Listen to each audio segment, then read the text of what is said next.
Hello and welcome back to the Fit for Life podcast with your host, Alan Fitton. Today we have a special guest, Matthew, is it Fearon? How would you pronounce it? Fearon? You pronounce it Fearon, I pronounce it Fearon. Fearon. Yeah. To get your fear on. Yeah, yeah. Like getting your fit on. Yeah, yeah. This is a joke, by the way. I'm not actually going to wear these. They're off. They're gone. Yeah, yeah. So we have an awesome guest today. I think the most famous musical person in Southport. I think. I thought you said you weren't doing comedy. I was being serious. Okay. Oh yeah. I am pretty well known, especially around Chapel Street. Yeah, yeah. But he's been through some incredible challenges and triumphs battling through testicular cancer, and also navigating through life with ADHD as well. And now this podcast. This is your third big navigation. Well, you're good and pretty musical as well, aren't you? Yeah, it's a bit debatable. Yeah. So could you introduce yourself a little bit and about what you're doing like currently now? Currently, a lot of DIY. Yeah, that's true. Although I've actually finished that now. Yeah. That was back in November. That. How long did that take? 2 months. We're still in November. No, it's January now. It's November. This is being aired in January. Therefore, yeah, but it's recorded in November. I'm pretending it's January. How was your Christmas, by the way? Was it good? You have a nice Christmas? It was lovely. Yeah, mine was all right, but the trouble was everyone got drunk and started talking about politics. Yeah. And it just went downhill. I hate it when that happens. Now, that hasn't happened yet, but it will. I know from experience. What, Christmas Day? Oh, yeah, it happens every year, doesn't it? People get drunk. Then I don't drink, so I will then implant some sort of politics into the conversation and watch it unfold in front of my own eyes. That's what I'm going to do at Christmas. So this is now November, isn't it? It is now November. It's the 30th, 31st? It's the 1st on Friday, so therefore it's the 30th. Yeah, you're right. Tomorrow is the 1st of December. Wow. It's Thursday today, isn't it? Yeah. Christmas Day. It's starting. It is. Yeah. So what was the question, did you say? It's about introducing yourself or what you do currently, Matthew. Oh, currently I'm doing a lot of DIY. Literally, that's all I'm doing. Mm-hmm. I'm actually playing entropy and ergonomics to a bedroom, but we're not going to go into all that. It's too here. complicated. Not today. No. But as in a bit of work-wise, playing. Oh, work-wise, I'm a musician, I suppose. I sing and play acoustic guitar around certain venues. Yeah. Well, would you say you're more Liverpool-based, more Southport-based with that? I wouldn't say I'm anything based. No. I just sort of do gigs where people ask me to do it. I show up. Yeah. I do an amazing performance, put on a stage persona. Mm-hmm. I stare at people like this while singing without blinking. And then goes down a storm. And then I go home and go to sleep and wake up, do some more DIY. Beautiful. Is that the answer you wanted? It's whatever you want to give. I'm trying to give him what he wants.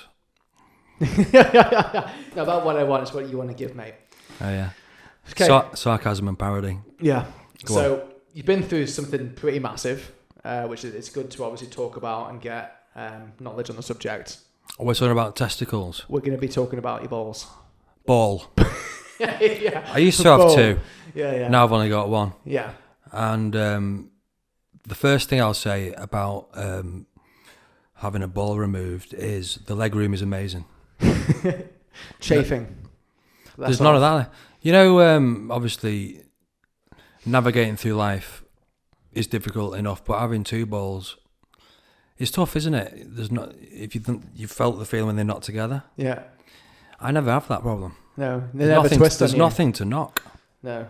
No. Never twisting anymore. Don't knock it till you've tried it. No. Yeah. So anyway, yeah. So obviously, you've been through something pretty traumatic. Yeah. Can you share what you experienced on the lead up to your diagnosis? Are we talking about testicular cancer now? We're going straight in. The lead up to my diagnosis, wow. Yeah. One thing I'll say is if you ever get a lump, get it checked straight away. Don't wait 10 years like I did. It's ridiculous. I went for an STI check when I was 25. And I had chlamydia. I didn't. That's a joke. I had nothing. But the doctor was feeling my balls, and I don't know why, but he was. And he felt a little tiny bit of something, and he said it's probably scar tissue, don't worry about it. 5 years later, I went for another STI check. This time it was gonorrhea, another joke. And the nurse felt this little lump, which was a bit bigger, and she said, have you had it checked? And I said, yeah. The doctor said it was probably scar tissue. By that time, it was definitely cancer. And that was 5 years in, sorry. Yeah. The previous one. Okay. Yeah, so then 5 years later was when I had the clap. Another joke. I was trying to think about it. No, the lump had grown really big, and it was rock solid, and I knew it was there. And I said to my girlfriend to feel it for me, and she had a little feel, and she said she could feel nothing. Did she think it was a testicle? Was that big? What she was doing it wrong. She felt it with one finger, and this is what I want to say. When you check your testicles for lumps, you want to do it with 2 fingers. Right. Like that. So when she checked it with 2 fingers, she went, that's horrible, and it was. And it still took me 1 year to get it checked. And I actually went to the family planning clinic because I changed my name. I didn't want to go to the doctors because of all that. This is due to ADHD, disorganisation. We'll go into that later on. Yeah. So I decided to go to the family planning clinic, and then to get the nurse to feel it.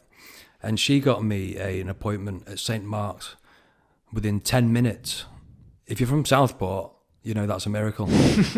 No joke. Yeah. No, right. No joke there. Yeah. Sadly. So by this point, I'd had cancer for 10 years. I went to St. Mark's, and this lovely doctor, he had a feel of my balls. And he goes, this needs to be checked, it's probably just a cyst. And I said to him, well, basically, I'm gonna get a ball removed, aren't I? And he said, yeah, probably. And he did say this, if you're gonna get cancer, the best one to get is testicular. That's what he said. Not that you can choose it. No. But if you're gonna get that one, because it's the most easily treatable one. A week later, I had an ultrasound at the hospital. The woman doing it said, don't worry, it's probably a cyst. Smeared a bit of lube, did an ultrasound on it. As soon as she did that, she went quiet, and then the appointment was ended. I was like, it's definitely cancer, this. Another week later, I went to the appointment with a urologist. Right. And I was just before I drove there, I had Googled what a urologist is. He said it was a surgeon. Yeah. I was like, right, I'm having a ball removed. I went there. He was called Athma. Great guy. So she gave you no indication that this was going to be happening. She just said you had this appointment. Go. She never said to you that potentially you could be having something removed. I could tell by her body language the one the week before. Yeah. That it wasn't a cyst. I Right. already knew it wasn't a cyst. Yeah. You said anyway. I went to get it checked because it was definitely cancer. I was well aware of that. Yeah. Right. It was huge. Right. And solid. So the urologist once again smeared lube and gave me an ultrasound. It's the best part of it. And he showed me on the screen what he'd seen. It was a massive black hole. And he said, when it looks like this, we need to remove it. He said, when are you free? And I said, today. Do it today, man. He got on the phone. It was a Wednesday. He got on the phone. He moved an appointment from the Friday to the Monday and got me in on Friday. Wow. Went to Ormskirk. The testicle was out. Boom. That was that. Was it actually on the testicle? So I've not seen. It was through the testicle. Yeah. Through it. So there's like growth on it. It's not separate. It's actually on the testicle itself. Yeah, it's very near the. If you feel your balls, lads, or girls, if you've got a boyfriend, or boys, if you've got a boyfriend, or wherever you identify, if anyone's got a penis and balls, everything's good. Near the end of the testicle is a little tiny lump before you get to the sort of the stringy bit. Yeah. Do you know what I mean? Yeah. I know. Little tiny lump there. It was near there, you see. Right. And it had grown all the way through. It was rock solid. Right. Okay. I'd not been told it was cancer yet. so I didn't know what the diagnosis would be. So I was sort of in bed. They remove it for the stomach, by the way. Many people think they cut your ball sack open, but they remove it for your stomach. It's like a C-section. It's quite an intrusive operation, really, and they pull it out through there. So it takes like 6 weeks to recover from it because it goes right through your stomach.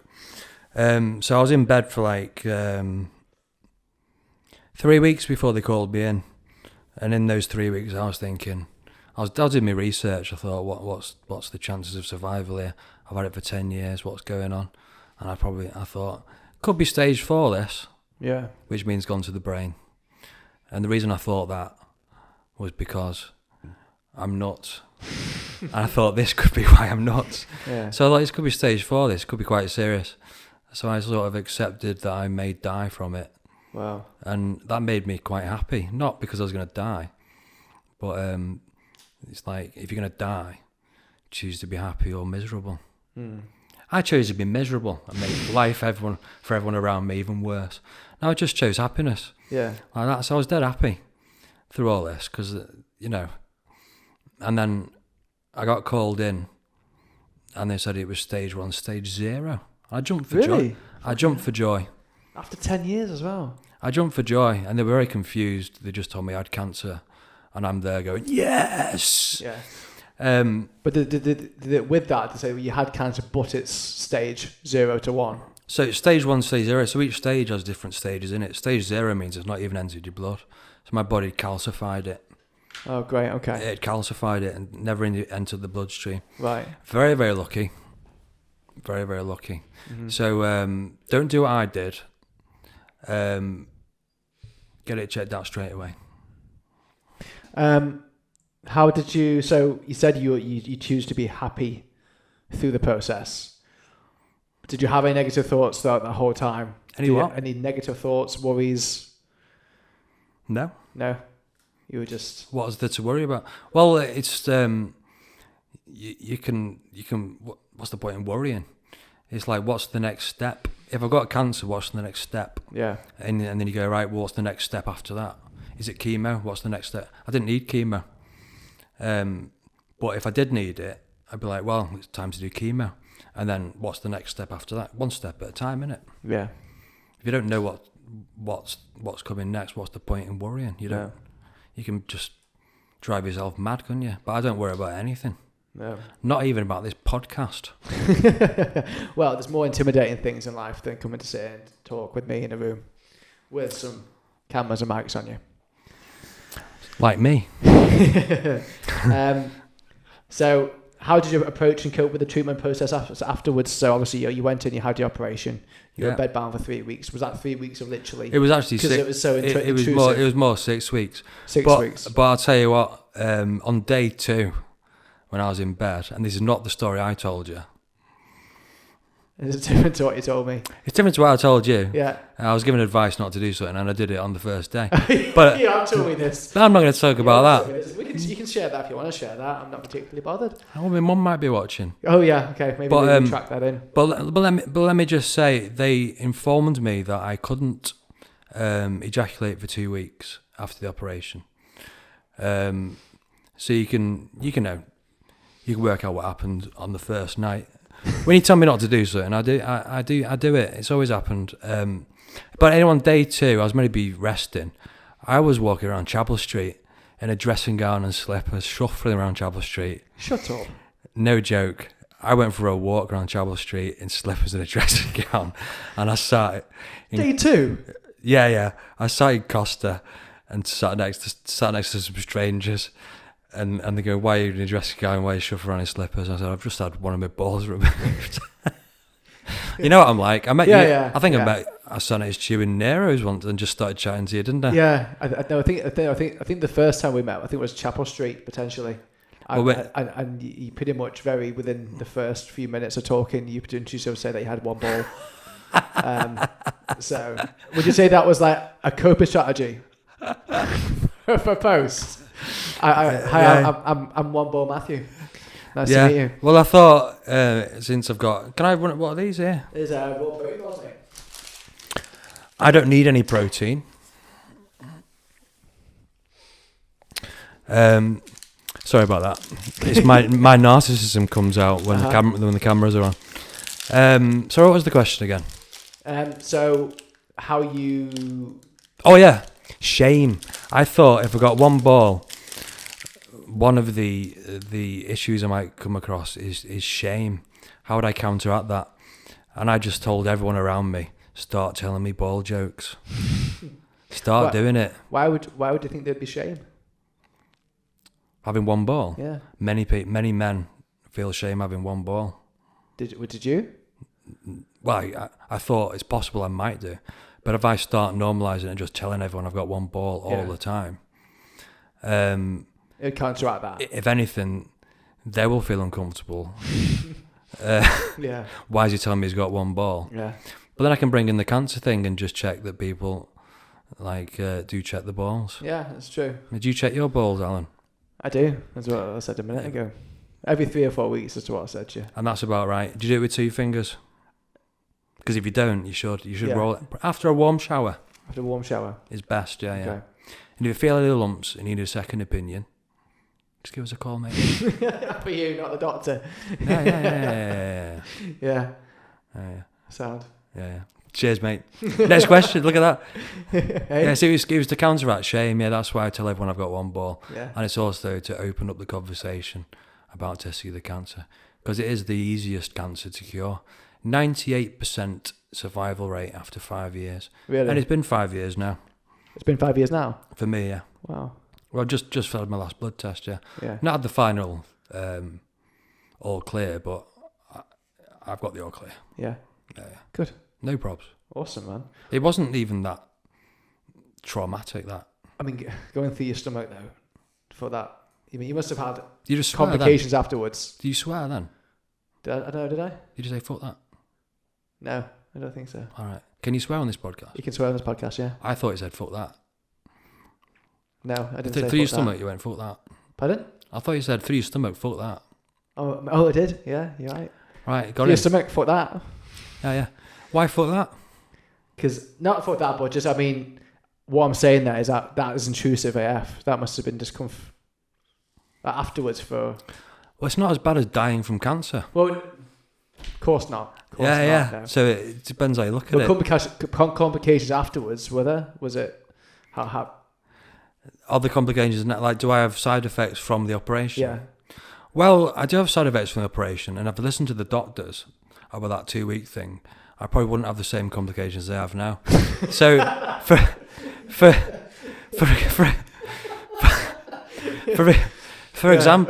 example, if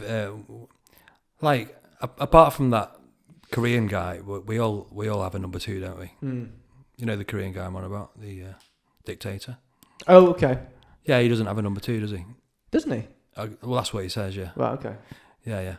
Although he is an arsehole, ironically. Yeah. Do you know the guy I'm on about? Kim. Are you talking about the leader of Korea? I don't want to say his name in case he's watching. Okay. But I don't like him. We'll leave that there. I don't have time for that fella. We'll sorry, I'm talking about dictators. I'm thinking about Hitler because we're talking about one ball now. Totally inappropriate. What was the question again? So, post-op, because of how intrusive that procedure was. So when I'm having a number 2 sometimes, if I push too hard, I cannot stand up. I can't walk for like 5 minutes because I get a burning sensation down the scar area. It's rough. And if I'm about to get ill, I'll start getting pain there. Right. It's an indicator that I'm about to get ill. So by not listening to the doctors, I know when I'm about to get ill. So, public service announcement from Matthew Fearon: listen to doctors. Don't listen to doctors. Masturbate on day 1 after having your ball removed. There we go. Yeah. Thrill seeker. Oh, I can't believe I said it. So, I'll tell everyone anyway. Yeah. It's fine. So anyway, as we were saying, the recovery from it was okay, not so bad. It's not the worst thing in the world. Intrusive procedure. It's not the worst thing in the world, no. No. Sad. What support systems did you have during that time? In what way do you mean? So, family, friends, girlfriend, mother? I've stayed at my parents'. I'm lucky enough to have people that gave me money. I'm not going to name names, but Mark and Lynn, thank you very much. Very nice people. Mm-hmm. I was selling stuff on Facebook, and someone read into it and just transferred me some money and stuff. Money is very, like, if someone's got cancer, give them money. Mm-hmm. They need it. That was the main concern, money. Yeah. Give them money. Yeah. I spent all mine on drugs. But who can blame me? But give them money. Yeah. They deserve it. They need money. Money's important. Yeah. Give them money. Okay. Yeah. I always do as much as if someone's got cancer now. Before I had cancer, I was like, whatever. But that's a joke. Since I've had it, if someone's got cancer now, and I know a few people with it, I do as much fundraising as possible for them. Okay. You got to give back more than you got, like. Yeah. Well, it's going through that situation and understanding the situation, isn't it? You go obviously being through it yourself. I don't really think I went through much. It's not the worst cancer.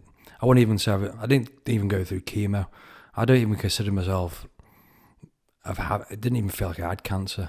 No, because it was so. It's just an operation. I've only had 2 operations in my life. Yeah. One on my penis and one on my balls.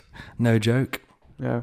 Yeah. The penis reduction was probably the most intrusive one that I had.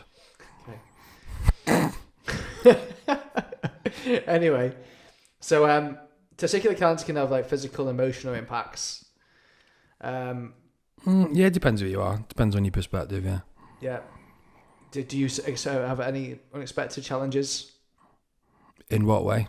Physical or emotional. Do you mean like, what do you call a chameleon that can't change colour? Don't know. A reptile dysfunction. Yeah. Is that what you mean? Yeah. There's an issue with testosterone, but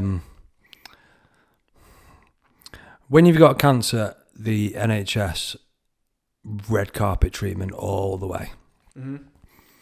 When it comes to stuff like hormones and stuff like that, it's not the same. But if you've got cancer, red carpet treatment all the way.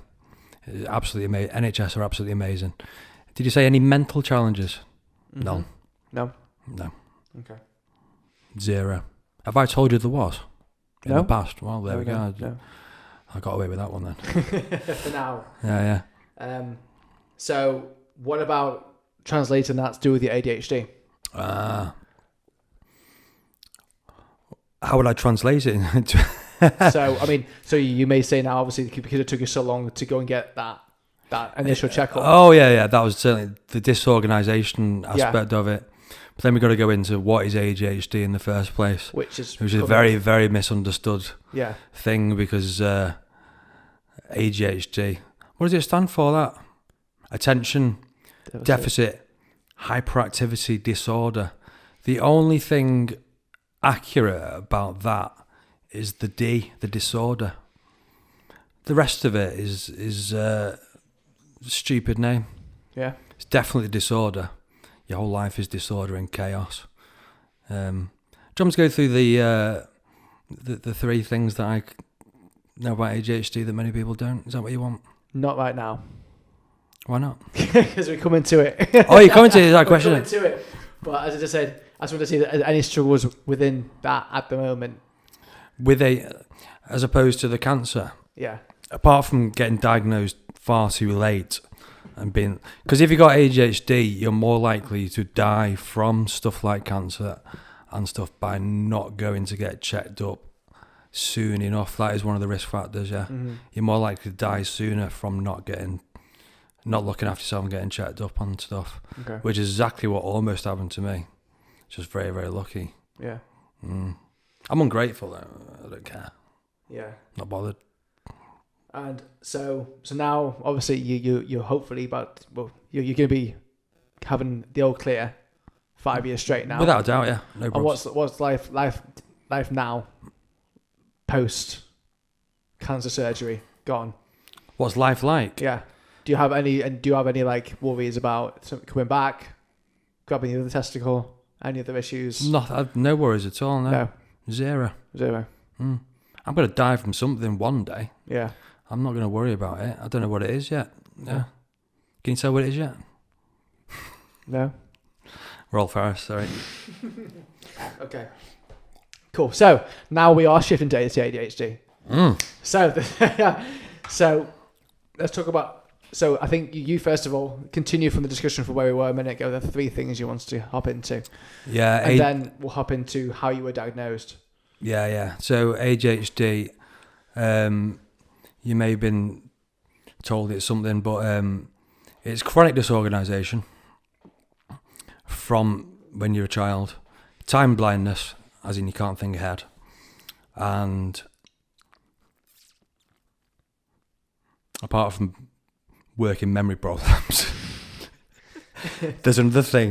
Chronic disorganisation, time blindness, and the third thing, I suppose, intention deficit is that you can't do what you intend. That's it. You can't use your knowledge to do something, so it appears like you're lazy. Even though you know how to do something, you can't do it. Yeah. Because the front of your brain, the executive function part of the brain, doesn't work. So you can know how to do something, but you can't actually do it. And to people without it, it makes you look lazy. Which I am sometimes, but I can be, just by choice, I could be lazy now. Yeah. But before diagnosis, I always looked lazy. Because you can't do stuff even though you know how to do it. Okay. Can you imagine that? Yeah. Well, yeah, as we discussed, I can relate to that on some grounds.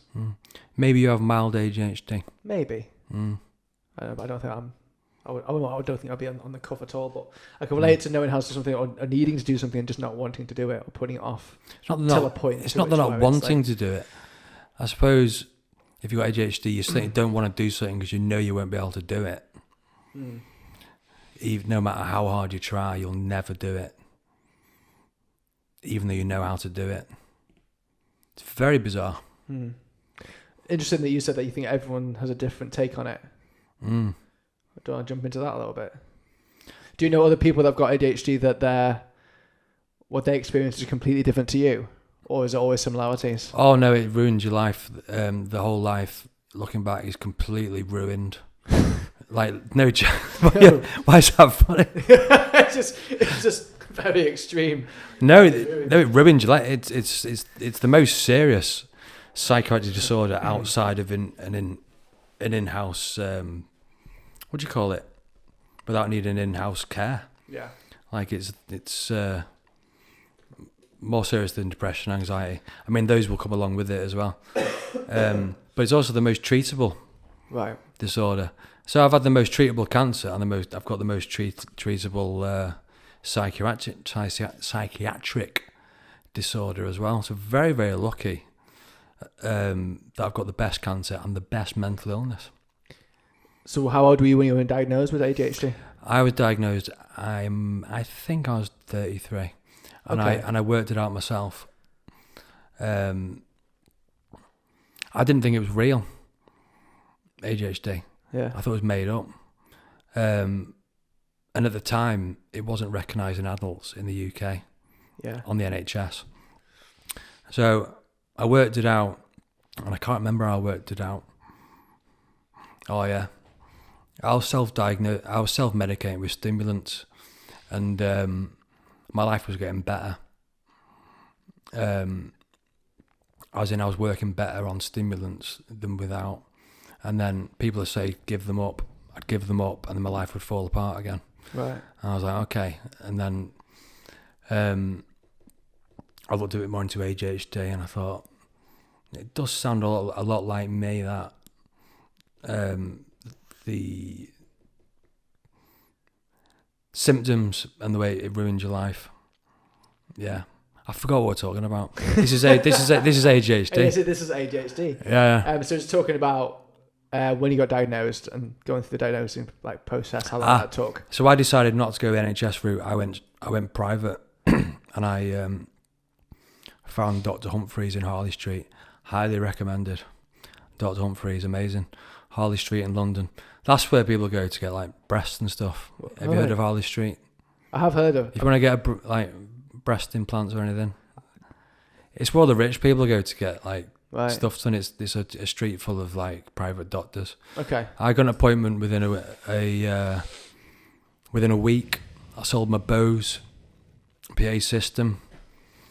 Cost me about $1,000, and I got medicated within a week. Wow. Rather than having to wait at the time it was 8 months. This at the moment is like I think it's 2 to 3 years on the NHS. Yeah, because now it's now recognised in adults. Yeah. Basically, I was ahead of my time. But it's not strange that a lot of people that I've spoken to, they've got ADHD or a mental disorder. Mental what? Illness? What are you on about? Well, you saying I'm mental? Psychological. Yeah. I don't know how you want to call it. No. A lot of people tend to go private. It's a developmental disorder. Yeah. So it is mental. It is mental. Developmental. But it seems to be a running thing that people are going private because it's just, as you just said now, like 2 to 3 years. It's a long wait, that, isn't it? Yeah. So you can go private and then you can go share care with the GP. Right. Okay. So you can get it on the NHS, but go private first. Invest a bit of money. And for the consultation, and then and then it will save you money long term because you'll if you get medicated, you'll earn it back quicker. Right. Okay. Yeah, it'll pay for itself. I see. Get it on your credit card. Go to Harley Street, Dr. Humphrey's. Yeah. He is the best. Was there anything specific? Well, I mean, you've already just kind of told me to do with the stimulations, but was there anything specific, like life event or realization that prompted you for the diagnosis? Anything specific, or was it just the fact that you noticing yourself from going off on stims and? Yeah, it was the psychoactive substances bill that came out that banned legal highs, so I couldn't get legal stimulants anymore. Right. Okay. that was it. That was it. Yeah, because I was self-medicating and I was fine. And I couldn't get hold of any legal stimulants because Theresa May was the health secretary at the time, and she put through this psychoactive substances bill. Right. So I couldn't get hold of legal stimulants. Okay. So I couldn't get. So I thought I'll get diagnosed properly. Yeah. Cool. And get. And that was worth it. Yeah, because I get prescribed amphetamine, which. Helps. 80% gets me 80% normalised, as in normalised meaning my brain works normally. Mm-hmm. Doesn't make me normal, as you can tell. It makes you be able to use your knowledge. Pretty crucial. It's amazing. Many people don't want to get prescribed stuff, but in ADHD, it works a treat. It's the most treatable thing ever, and it works within 1 hour. As opposed to SSRIs for depression, you have to be like 3 months, don't you? Yeah. Works within an hour. Wow. ADHD meds, you take it within an hour. Would you say medication would depend on? Would you say that there's different levels of how you got ADHD? Different severities of it. Yeah, different severities of it. And would you say that you, in your opinion, medication would depend on how severe? Yeah, your ADHD would be? Mine was severe. Yeah. Yeah. You can get through it if it's not as severe. Yeah. Oh, okay. Without a doubt. Cool. If you don't want to be medicated. Yeah. So how would you say ADHD has influenced like various aspects of your life? So like work, relationships, daily routines. Daily routines. I would love one of them. That's my goal. Yeah. How has it influenced my life? I mean, it's definitely ruined the first 33 years of my life, and I'm still catching up. Right. Now, how's it influenced it? So that's a cork of that. I couldn't. It ruined a lot. It ruined a lot of stuff. It's ruined a lot of stuff before I got diagnosed. Then you got to catch up and relearn everything. Obviously, you get told as a child you're useless, you're lazy, you're stupid. You believe it, then you got to undo all that. Yeah, it's a lot, isn't it? Yeah. You have to undo it. But I'm not lazy and stupid. I'm actually a very motivated genius. Yeah. Yeah. That's the best answer I can come up with. Okay. Because I can't actually think straight at all. That's a lot. But I think, like, going back to that, obviously our youths, it wasn't really recognised, was it? So you had to think, back then, there's no understanding, was it, from our parents? From your parents, I mean, because no one it didn't exist. Yeah. I suppose, yeah. And when I was one of those... what were you like in school? I wasn't really... Well, I suppose I was hyperactive. I was very disorganised. My backpack was always full of papers, and I suppose it ruined my I did well in school, because if you're intelligent enough, you can sort of get through it, and then you get to college, and you can sort of get through it. But when you go to university and you're on your own, that's when you fail. If you've got ADHD, a lot of the times, right? That's a standard thing, that, because you've been to university. I haven't, no. Yeah. I did. I lasted 6 months, because you're on your own then. You've got no one telling you what to do. No. School's very structured. College is less structured. And then university, you're on your own, and you cannot navigate yourself on your own with no one telling you what to do, where to go. There's one class I never went to in university, and the one time I tried to go to it, I got up early. I waited outside the classroom. I was there on the wrong day. So right, okay. I just left that. It was yeah. Right. That was into that. Yeah. Anyway, on a brighter note, well, go on.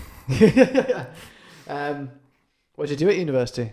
I'm intrigued now. It was popular music and recording in Salford. Oh, cool. But not to put that course down, but it wasn't. I didn't learn what I wanted to learn. Right.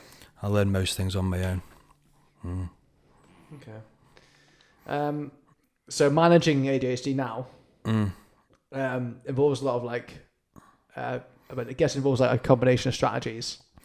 Yeah, so medication, and then whiteboards. There's certain techniques I use. I couldn't go into it here. It would take far too long.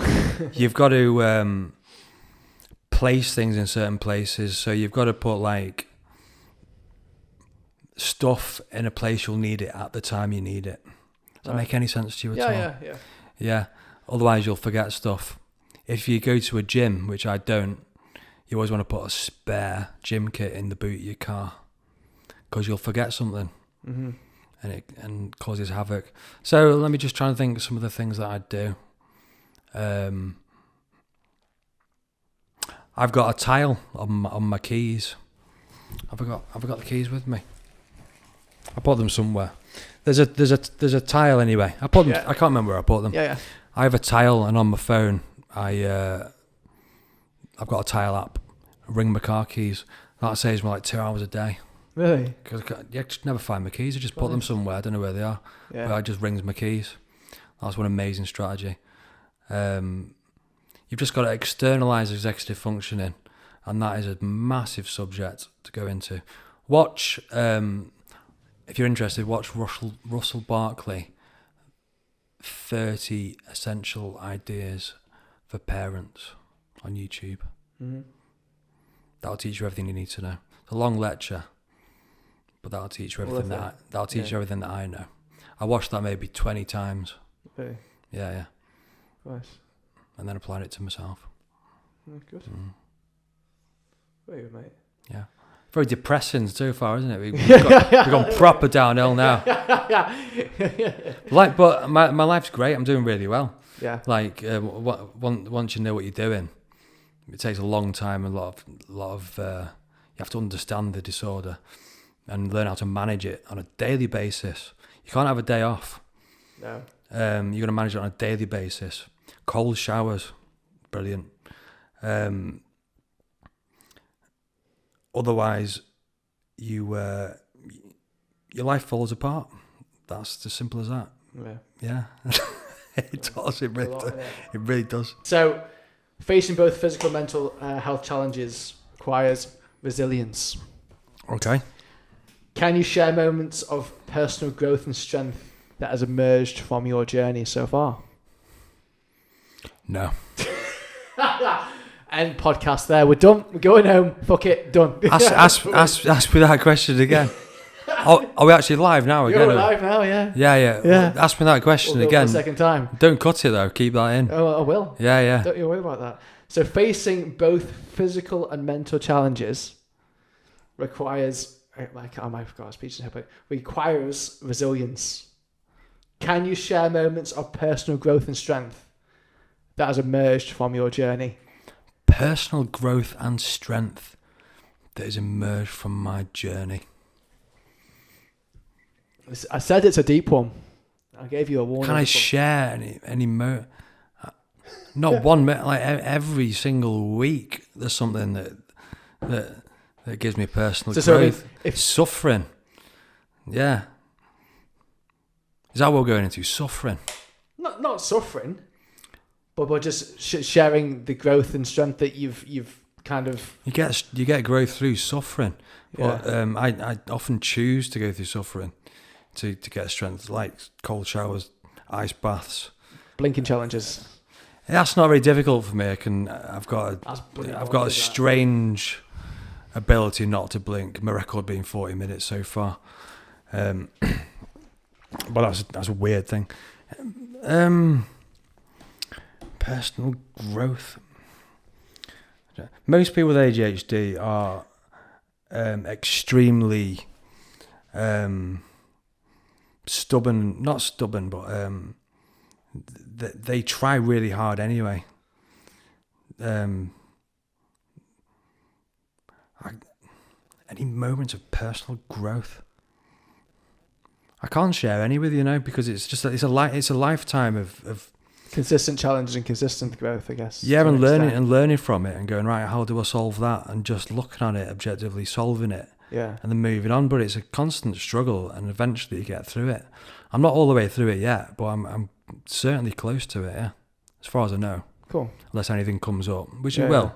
Murphy is round the corner. Would you say, okay, this would be quite a deep question again, just off the top of my head here, I'm going for it, we're balls deep.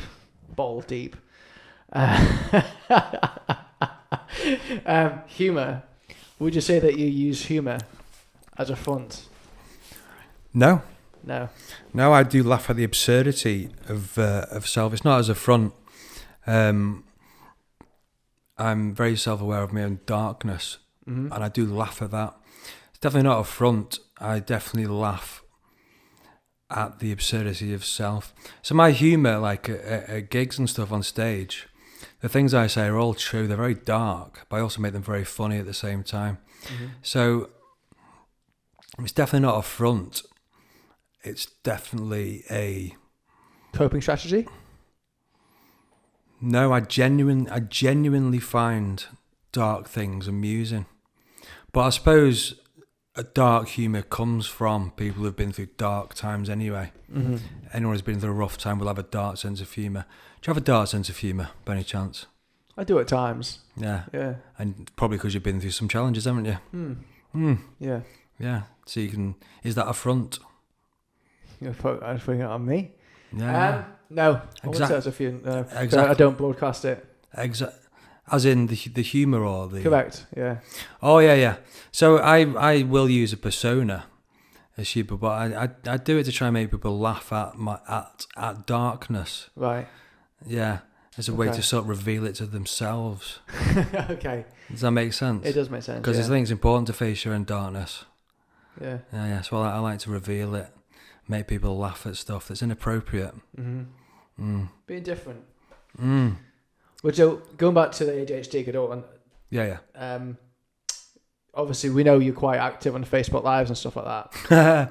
Yeah. So, would you say that your Facebook Lives and stuff is a coping strategy to get you to do things? Thank you so much for reminding me about that one. I forgot about that one. Yeah. I forgot about that so much. Yeah. Yeah.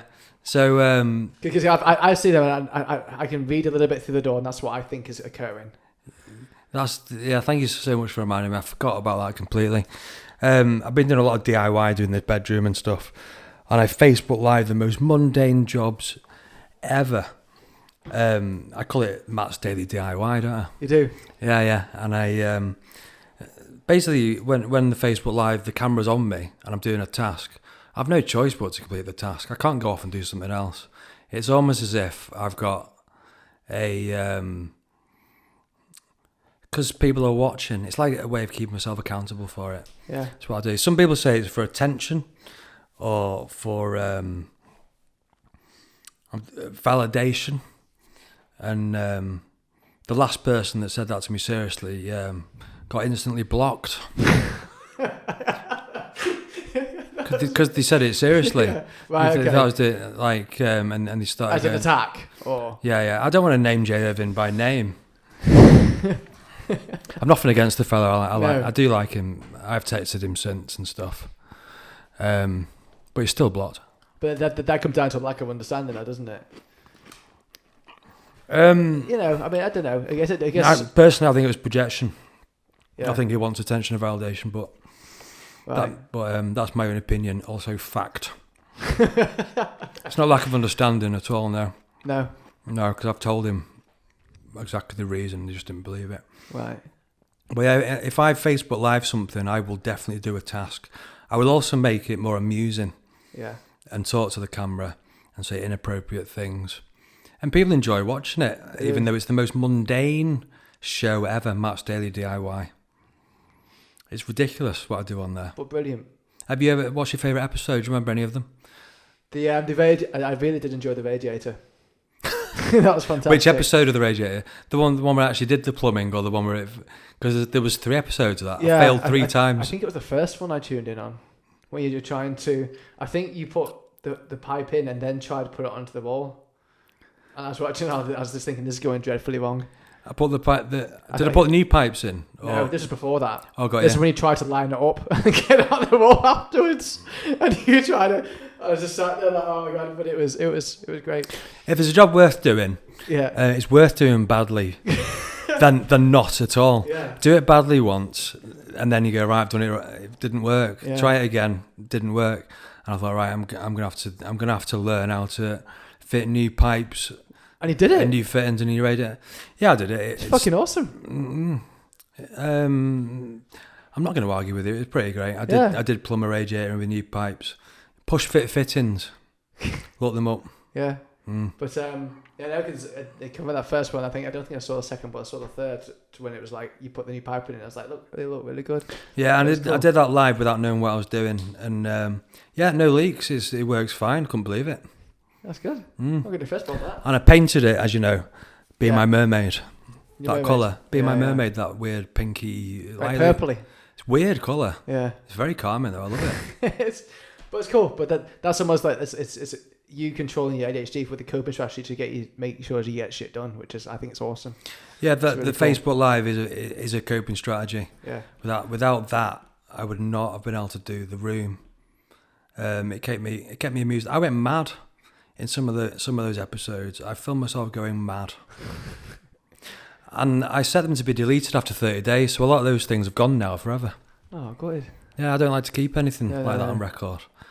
I want to stay present. What am I doing today? Yeah. I don't want to look back and masturbate over what I've done and go, that was amazing. No. Awesome. Right, we're on to music now. Oh God, I'm the worst. Yeah. I'm going to start about the rock stars that I know. The fun stuff, the rock star lifestyle. You just get the glasses back on. So obviously here we go. I mean business. So obviously you're a talented musician, Matthew. Persona. How long have you been in the music industry for, mate? Industry. Well, I suppose I've been pro for 20 years. Crikey. Maybe, yeah. In fact, more than that, 22, I suppose. Yeah. Earning money from it. Never had a job. No? Oh, the only thing you've ever done? Wow. Well, I've always fallen back on busking. Busking's my favourite thing to do anyway. Yeah. Love it, especially in the cold now. In fact, today, you've actually cost me money. It's a perfect day for busking. I'm sorry. That's fine. Don't worry about it, mate. It's cool. Yeah. So, next question. You need to get off so you get busking to get this finished quickly. So, what got you into music? What got the... Nothing. I was already doing it at age 4. Really? Before I playing piano, I didn't even know what music was.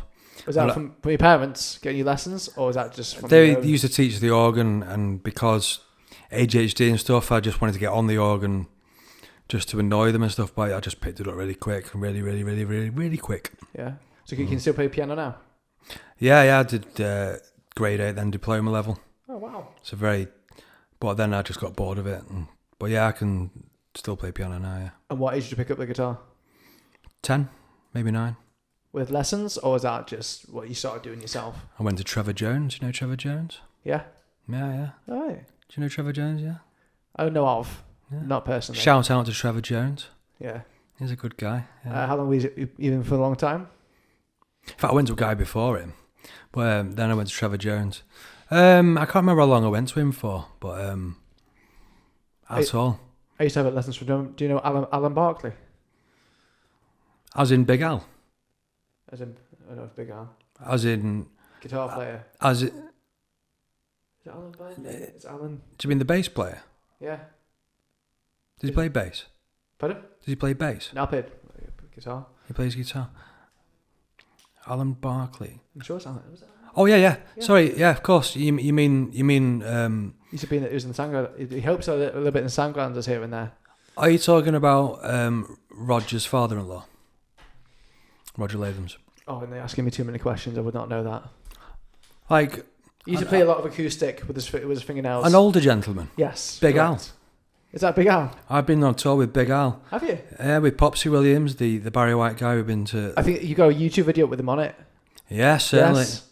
Is that the one where I am doing the hand thing and they made a towel? Yes, it is, chicken yeah, out of a towel. Yeah. Was it a swan out of a towel or something? Do you have a towel nearby? I can grab one. Yeah. Oh, you're doing this? Yeah, we certainly are. Do you do it? Is that just a hand towel?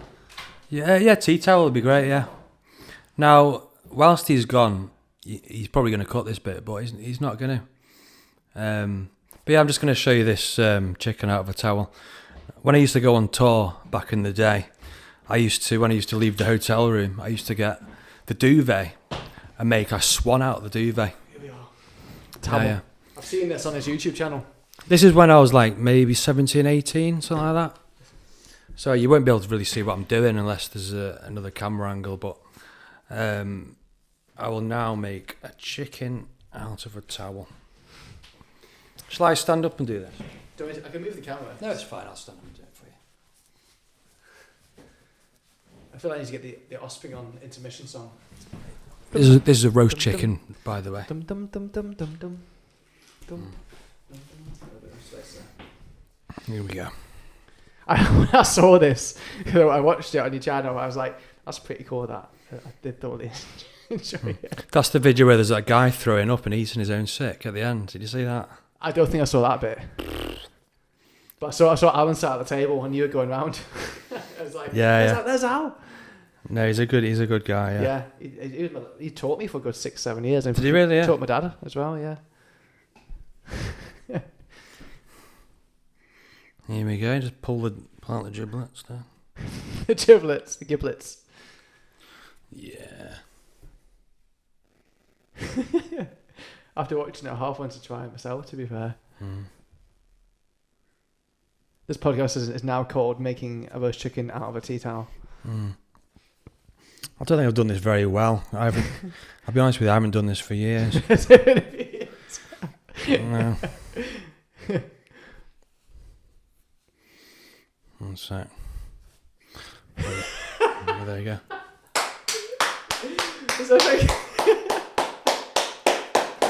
That's brilliant. It's great, isn't it? It's fantastic. Never gets old.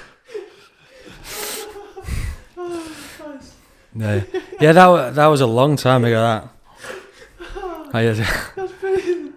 It's fantastic. Cheers.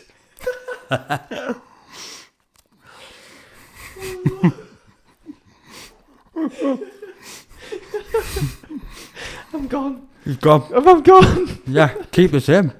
I am going to. Good. Oh my god, I did high pitch as well. No, it's just hilarious. I watched that on one of his YouTube videos. I found a channel a bit ago, and I found that, and it was just priceless. I watched it. I was like, I want to have a go at that. That's brilliant. And we just done it on the cast, which is just even better. This is just golden. I'll show you it afterwards. After this, we're doing a Sally up, Sally down challenge. Yes. Push-up challenger. I'm gonna thrash him. It's meant to be a personal trainer. I'll smash him. Meant to be. Yeah. Music. Music. This might be a 4-part of this. It could be. I don't mind that. It could be. Yeah, the badges are starting to go down. But yeah, so yeah, moving on that from that bombshell. Any other talents with the tea towel? Was that it? Yes, I'm not gonna. not the time. There's several party tricks I've got. I'm not gonna do them all. Oh, it's fantastic. I've got loads and loads of party tricks. I really enjoyed that. Yeah. So from the age of 10, you picked up a guitar. Yeah. Was that instant love from playing a guitar? That rekindled your love? You got into singing, or just guitar playing that you started learning? What was from 10? You had lessons. Was that just guitar? Did you vocal coach? You said a minute ago you had a vocal coach. I only had a vocal coach after lockdown because I was having vocal trouble. Gabrielle Zanabini, she's amazing. Go to her. Although she's got a massive waiting list. But she doesn't charge as much as she should, so get in there whilst you can. Was she 1-to-1 or online? 1-to-1. 1-to-1. Of course, that's local. She's a very attractive girl, but also she's very sound. Very, very rare. Right. She'll hate me talking about her. Let's go into Gabrielle Zanabini. I'm into it. No, she's great. She hasn't talked to me for a while, Right. Because she's busy. But she's an amazing person. Great vocal coach. Yeah. That's strongly recommend her. Yeah, but there's a waiting list so long. Okay. You'll never get her. Okay. I got her because I'm Matthew Fearon. Right. So when you started playing, did you always have like what is your genre that you really love? Like, what's your like? Now or then? What was I into? What were you into? I wasn't really into anything. That's the thing. I suppose I started off with Chuck Berry, Johnny Be Good. Oh, love it. And I wanted to learn that, and I was playing that at age 10. Like that, and I don't know. And then I started getting into the Verve and stuff, and I was in high school and all that, and then they split up, and that was like, I suppose I know what it was like being a girl when Take That split up. Yeah, absolutely gutted. How did you feel when Take That split up? I liked Take That. That was good. I know, yeah. Don't you like the Backstreet Boys? And Sync as well. Yeah. Is that true? Yeah. Yeah.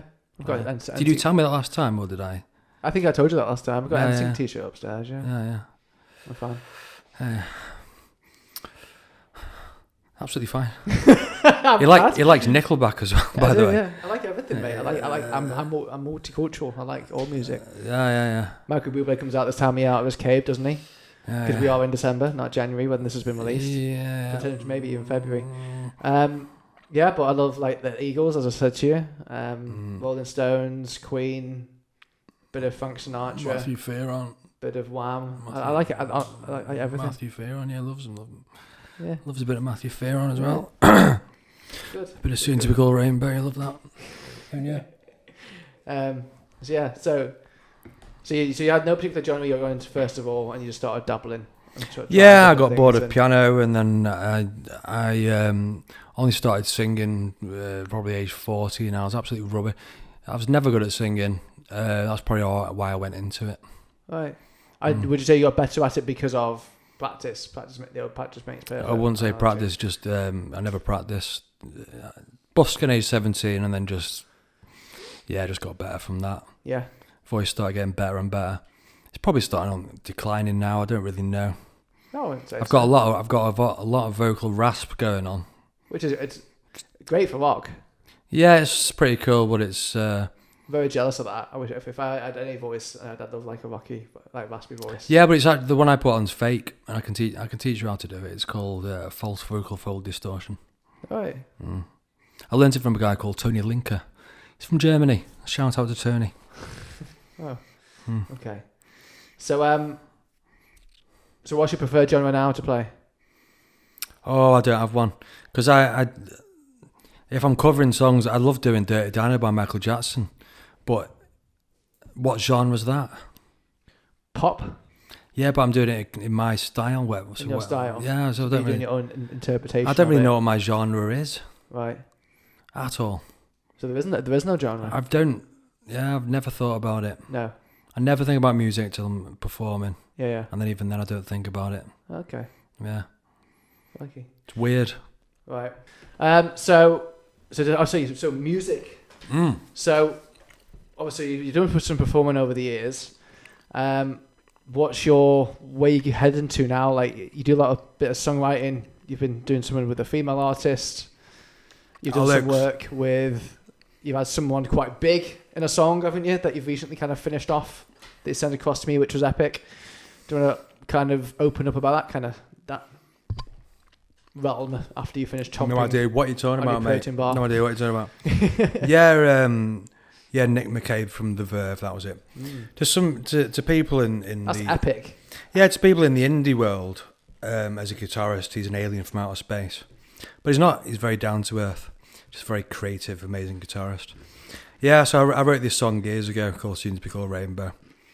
And I didn't know the guy. I just thought it'd be great to have him, Nick McCabe from The Verve, on it. Because the chord progressions are nuts compared to the Verve stuff, very open chords. I thought this would be great to have him on it. The story would take too long, but a series of coincidences sort of got to know him. He knew me as Spudling, I knew him as Spud. I went to a Verve concert. I broke someone's hand and foot on day one. Day two, I accidentally walked past the stage door when he was arriving. I just went up behind him and I said, "All right, Spud." He turned around and said, "Spudling," gave me a hug. Stayed in touch, eventually sent him the song, and a week later, I've got like 6 guitar stems sent back. Each guitar stem with about 5 layered guitars on it. He spent a week in the studio, not washing, just sticking all his guitars on it. It was that was epic. That's really cool. That's probably 2014, maybe 15, when I first got that back. And it's took me till now to finish it. Yeah. I just started adding and adding and adding and adding and adding. Thanks to Liam Holsall, who first heard the song in Cafe Matisse. Do you remember Cafe Matisse? I do remember Cafe Matisse, yeah. Yeah, I don't know what it's called now. It's Monk, isn't it? The Hungry Monk is what it's called now. The Hungry Monk. Mm-hmm. Shout out to Kelsang Pagpa, my friend, the Buddhist monk from Preston Monastery, one of my mates. He's a hungry monk sometimes. What was I saying then? Oh yeah, so I played it when I wrote it at age 25. Massive dilated pupils on stage singing that one. Very euphoric feeling. And Liam Holsall was watching, and he's a great guy, by the way. By the way, that camera's flipped around. It was absolutely fine. It's just a bit bizarre. And he said, whatever you do, don't add too many instruments to it. Just add a cello. That's what he said. So I did like 100 instruments. You said you did 100, didn't you? Yeah, you told me yeah, because I'm stubborn. I've told him since, and he finds it funny. But yeah, I added so many people to it. And Alex, my friend Alex, being one of them, amazing singer. She's incredible. Absolutely incredible. That's what I'm going to say about that. Okay. It's called Soon to Be Called Rainbow. It's not been released yet. Cool. It's like a mix between James Bond, Radiohead, and The Verve. So would you say that your passions right now, obviously you perform at a few places, you're a bit busking. Performing is my favourite thing in the world. Yeah. Because I it's sort of merging into comedy now. Not everyone finds it funny, which is even funnier. It's very, very dark. I say the weirdest things on stage. Yeah. And that's just part of the performance, isn't it? I'm fighting back against what people say I can't say, so I just start saying things I'm not allowed to say on stage. Yeah. Whatever's in the news. Mm-hmm. Would you say that you enjoy that more so than performing the music? Oh yeah. Yeah. After 22 years of it, you've got to find something to reduce the monotony of hearing your own voice every night. Yeah. You said to me a bit ago, didn't you? You said that you don't like the sound of your own voice. No. Who does? Do you like the sound of your own voice when you're talking? I prefer it now to what it used to be. It used to be annoying as fuck. I used to be so high pitched. I think shy to the age of even like 22 or 23. And you've now put it on. What? You're very much like Michael Jackson the other way around, because he used to put on a high pitched voice, but in reality he had a very low pitched voice. Yeah. But I heard your high pitched voice before when I did the chicken. When I was laughing. Yeah. So you put it on, don't you? The low pitched voice. I don't. No. This is natural. Yeah. But sometimes when I laugh, when I have a few different laughs, but when it's got a bit defensive. I was no reason to be defensive, mate. I'm not being defensive. No, I was just I'm not being defensive. I was just laughing hysterically. Oh, yeah. It cracked me up. That was fantastic. So sometimes when I laugh, I'll go a bit high pitched when I'm laughing. But when I had singing lessons, the woman that she used to want me to be like, because I could get quite high pitched with my voice, because I was used to be so high pitched. She wanted me to do, what do you call it, that high octave? What's it called? Falsetto, you mean, or? Pardon? Do you mean falsetto or head voice or? I don't know. I can't remember. It's been a while.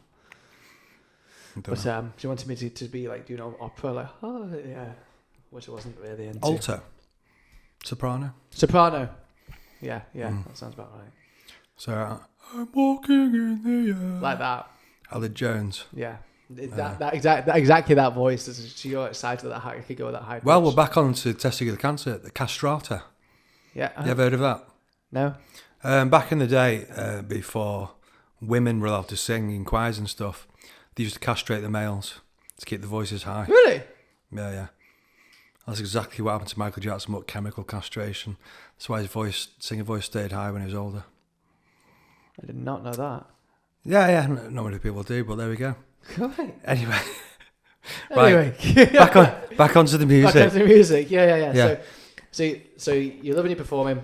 Producing as well. I'm very good at producing. I was going to say, because you're doing a lot of work with like AI and songwriting and stuff at the moment. Seem to be quite enjoying that kind of stuff. If I would come a little bit closer to your mic for me as well. I was away from the mic, so you couldn't hear me munching on that protein bar. More the better. Yeah. So I really shouldn't say this, but like at the end of Seems to Be Called Rainbow, I sang that in 2013, the recording, and I didn't like the end of the song with my own voice. I actually put my own voice through my own voice clone that I made. So the end of the song is actually my voice clone singing, and it sounds just like me, but it sounds like me now when I put my voice from 2013 through it. That's bonkers. It is. And one of the notes is actually a Lewis Capaldi clone. Really? I blended it into my own. I shouldn't tell people that. So I was like, that's AI, isn't it? So you enjoying using AI? I like to use it. I like to use it to as a tool to increase productivity. Yeah. Not to rely on. No. Yeah, to assist. Yeah. Before it takes over the world and destroys us all. Like Terminator. Yeah. Cool. So what are your current dreams, aspirations with music? Where do you want to go with this? Where's your next? I've got nothing. I need to get back into songwriting. And to do that, I need to get the studio sorted out. It's Matt's DIY at the moment. Yeah. Once that's sorted out, using a mixture of low entropy and ergonomics, we can't go into that. But trust me, it's the future. It makes life so much easier. But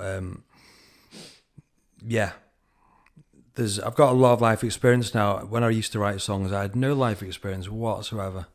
I got a lot I can write about, and a lot of experience recording.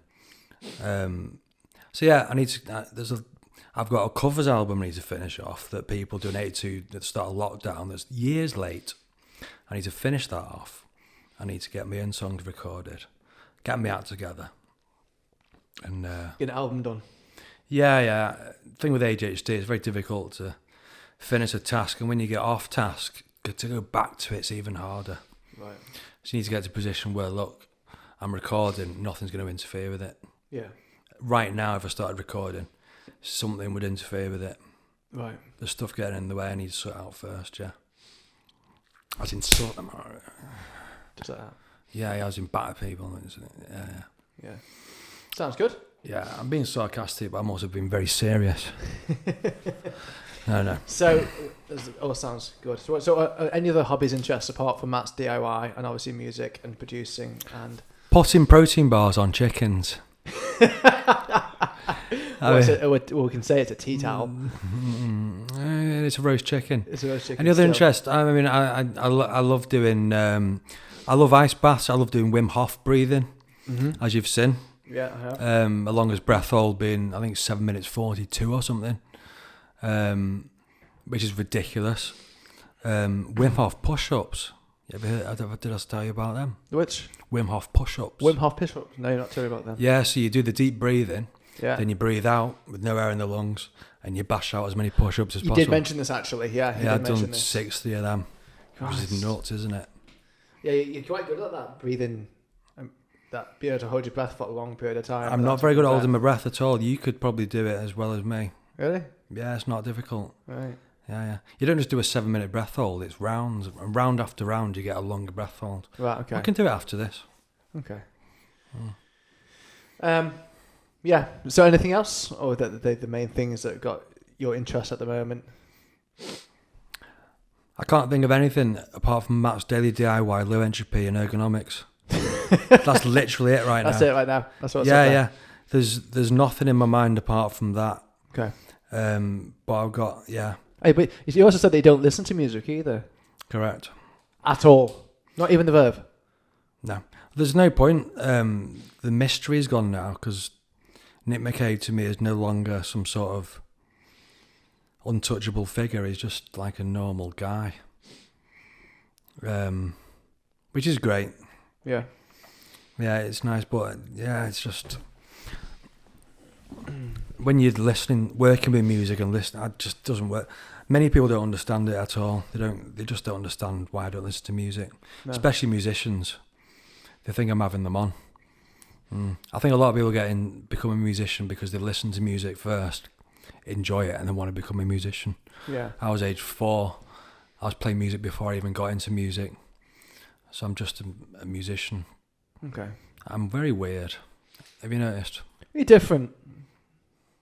Everyone's different, and that's the way I brand it. I don't think anyone's weird or normal. You're getting cancelled, mate.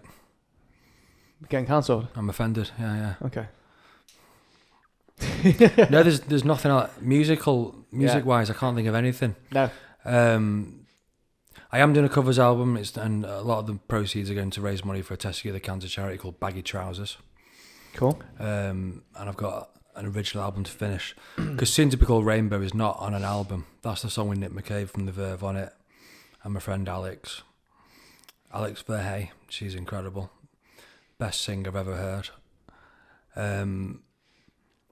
There's a lot of songs I've not got on an album that needs to be on an album. Okay. Yeah. I need to finish that. Sounds good. But I've not thought about it. No. For a long time, as you can tell. Mm-hmm. Time blindness. He's asking me things in the future. ADHD. Yeah. I cannot think ahead. No. Yeah. Awesome. Okay. So, we're getting towards the end here. Thank God for that. What advice do you have for individuals currently facing testicular cancer or those that have recently been diagnosed with ADHD? Is there any lessons or insights that you'd wish you'd have known earlier? I've got no advice for anyone with testicular cancer, but anyone who doesn't, please check your balls for lumps. Mm-hmm. 2 fingers, roll it. If you find a lump, go to the doctors. Pull your pants down, let them feel. Get over it. Okay. It's not as bad as you think. ADHD, go private. Get diagnosed as soon as possible before your life gets ruined. No joke. That's it. Yeah. Okay. If you're chronically disorganised and you cannot get your life together, you don't know why. You can't think ahead, you can't plan. What's the other thing that I was on about? Well, this is a working memory problem. You can't do what you intend. Your relationship's falling apart, you can't keep a job. You can't finish tasks. Anything like that. This is chronic. I mean, a lifetime of that. Go and get diagnosed privately. Harley Street. Dr. Humphreys. Go. Yeah. Harley therapy. Yeah. Okay. Cool. So thank you for sharing, mate. You've been on there and you've shared some. I wish I could tell you more. Yeah. There's Maybe more. round 2. There's more wisdom. Yeah. We can get that into round 2, mate. We'll do it again another time that I can't think about. Yeah. Because I'm time blind. But yeah, you shared some incredible. You shared your incredible journey with us today of what you've been through. Really, I won't call it a journey. To you, it might be, but it's not. Yeah, it wasn't the worst thing in the world. But before we wrap up, is there anything that you'd like to share? A message, or anything you want to convey to the listeners that are listening to us today? After you finish chomping on your protein bar, second one though, so you must like him. If you ever have a testicle out, don't masturbate on day 1. That's it. What? Anything else? That's it. That's it. Okay, so thank you for listening, guys. I hope you're doing good. This will be hitting probably in late January, start of Feb next year. I imagine maybe midway through Feb. I'll be 40 in February the 9th. Right, will you? Maybe we'll try and get it released for your 40th. Yeah, I'm going to go and see Alex Lowe on the 9th of February. You ever heard the crunchy biscuits? The guy who rang up the radio station as Barry from Watford. I've heard you speaking about Barry from Watford recently. He started liking some of my videos. All right. Yeah, you tagged him on one of your posts, didn't you? I think he'd seen it or liked it, and he commented and said, "Oh my God, Barry from Watford." Yeah, I sent him a message, and then Barry from Watford sent me a voice note. Right. Just before he went to bed. I'll play it in a bit. Yeah. Yeah, I'm going to go and see him on my birthday because he told me he was gigging then. Right. And I thought I'm going to punish him for that. I'm going to sit at the front like this. It's intense.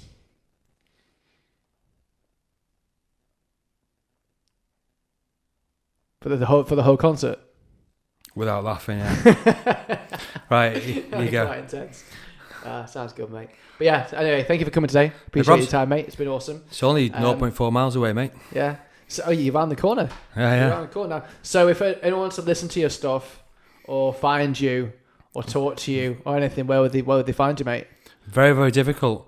Just add me on Facebook. Matthew Fearon. My profile picture will be a picture of my face or an eye or some bizarre picture or something. Just add me on Facebook if you've got any questions about ADHD or testicular cancer. Or what about trying to find you for your music? Very, very difficult. There's not much on there. I've got nothing on Spotify, nothing released. Bless you. I've got nothing released at the moment. Bless you. Thank you. It's just on SoundCloud, a bit of YouTube, but all my stuff's unreleased and not live in person. And so if they wanted to catch you on a gig anywhere, would be the one place that you're gigging most at the moment? Cooper's in Southport, Purple Rain. I wish I could tell them the place where my gigs were advertised, but I just don't advertise them. Yeah. That's what they need to start doing, maybe.